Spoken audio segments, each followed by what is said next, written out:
और आप सबको, पूरे प्रदेश को जिनने भी घटना सुनी सब स्तब्ध रह गए। लेकिन ये अच्छी बात रही कि यहीं पास में हमारे इसी घटनाक्रम के जहाँ घटना घटी है पास में जल जीवन मिशन के भी काम चल रहे थे और वहाँ के लोगों ने भी मिलकर के इस तुरंत बचाने की दिशा में जब लोग लगे, इसके कारण से और साथ ही साथ प्रशासन को जैसे सूचना मिली तो एसडीआरएफ, एनडीआरएफ और हमारे माननीय मंत्री भी यहाँ मौजूद हुए, माननीय राकेश सिंह जी, माननीय पर्यटन मंत्री जी, कल हमने तुरंत उनको यहाँ से रवाना कराया था। और साथ ही साथ यहाँ के हमारे सांसद आशीष दुबे जी, इस अवसर पर यहाँ के विधायक हमारे नीरज जी, सारे जनप्रतिनिधियों के साथ पूरी रात और आज तक अभी तक लगातार लोग लगे हुए हैं। हमारे साथ यहाँ के प्रभारी मंत्री उप मुख्यमंत्री श्रीमान जगदीश देवड़ा जी भी मेरे साथ आए हैं। ये बात सही है कि ये एक तरह समेकित रूप से जो प्रयास किया गया है, जिसके कारण से एनडीआरएफ, एसडीआरएफ, आर्मी के भी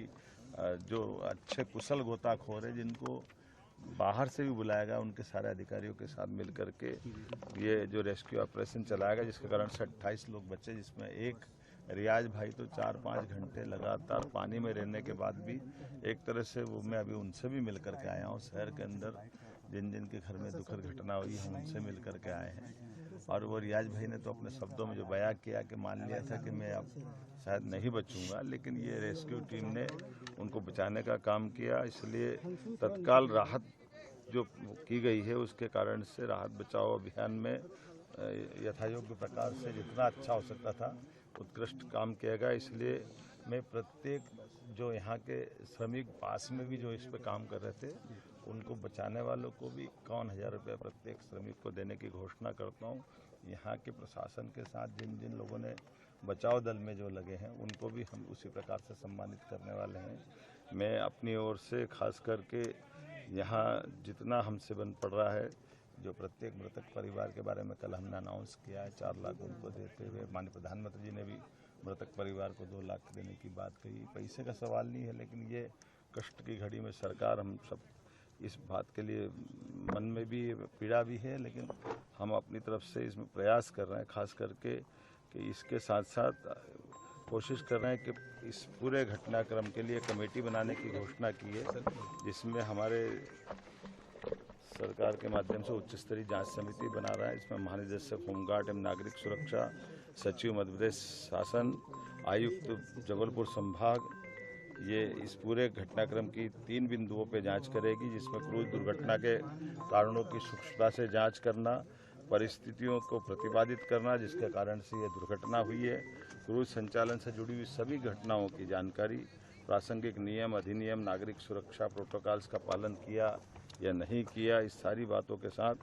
भविष्य में फिर कभी दोबारा ऐसी घटना न हो, इसके प्रबंधन के लिए नौका पर्यटन, क्रूज पर्यटन, एडवेंचर स्पोर्ट्स आदि सभी को इस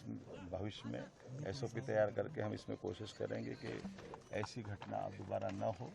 लेकिन मैं एक बार फिर हमारे सभी जवानों को, इस बचाव दल के लोगों के साथ, जनप्रतिनिधि और प्रशासन के साथ,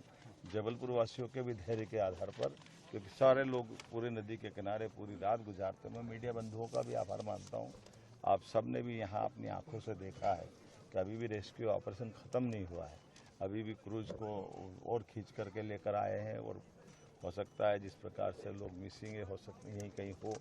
अधिकतर जितना 28 लोग को ऐसी घटना के बाद बचाना ये बड़ी चुनौती थी,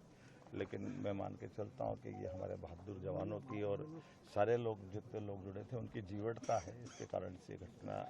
को एक तरह से मिनिमाइज किया गया और कई लोग बचे हैं। और इस घटना में जो भी दोषी रहेगा हम उसको छोड़ने वाले नहीं, उस पर कठोर कार्रवाई करेंगे।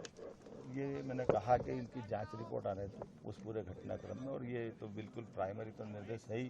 कि जरा भी आपको, यद्यपि मौसम विभाग की जो भी सूचना है उसका पालन सबको करना है।